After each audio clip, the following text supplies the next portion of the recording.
এবার কড়া হুঁশিয়ারি দিলেন সেনাপ্রধান জেনারেল ওয়াকারুজ্জামান। বললেন, উপযুক্ত সময়ে অ্যাকশনে নামবে সেনাবাহিনী। আসন্ন জাতীয় নির্বাচনের প্রাক্কালে সেনাবাহিনী ও সেনা সদস্যদের নিয়ে সামাজিক যোগাযোগ মাধ্যমে চালানো অপপ্রচারের বিরুদ্ধে সরব হয়েছেন সেনাপ্রধান জেনারেল ওয়াকারুজ্জামান। তিনি স্পষ্ট জানিয়ে দেন, সব বিভ্রান্তিকর কর্মকাণ্ড নথিভুক্ত করা হচ্ছে এবং যথাসময়ে কঠোর আইনি ব্যবস্থা নেওয়া হবে। 19 আগস্ট ঢাকার সেনানিবাসে অফিসার্স অ্যাড্রেস অনুষ্ঠানে তিনি বলেন, কিছু ব্যক্তি নিজেদের স্বার্থ হাসিলের জন্য সেনাবাহিনীকে জড়িয়ে মিথ্যা ও বিভ্রান্তিকর তথ্য ছড়াচ্ছে। এসবের তাৎক্ষণিক প্রতিক্রিয়া না দিয়ে সেনাবাহিনী পেশাদারিত্ব বজায় রাখছে। তবে প্রতিটি ঘটনার রেকর্ড রাখা হচ্ছে এবং প্রমাণসহ আইনানুগ ব্যবস্থা নেওয়া হবে।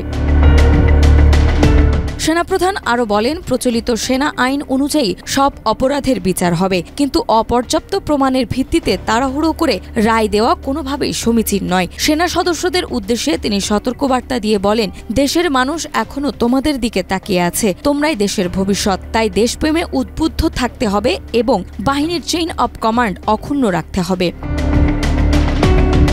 জাতীয় সংসদ নির্বাচনের তারিখ ঘোষণার প্রেক্ষাপটে সেনাপ্রধান সেনা সদস্যদের নিরপেক্ষভাবে দায়িত্ব পালনের নির্দেশ দেন। একই সঙ্গে তিনি জানান, দেশি বিদেশি মহল বিভ্রান্তি ছড়ালেও সেনাবাহিনীর ঐক্য ও পেশাদারিত্বের কারণে তাদের উদ্দেশ্য কখনোই সফল হবে না।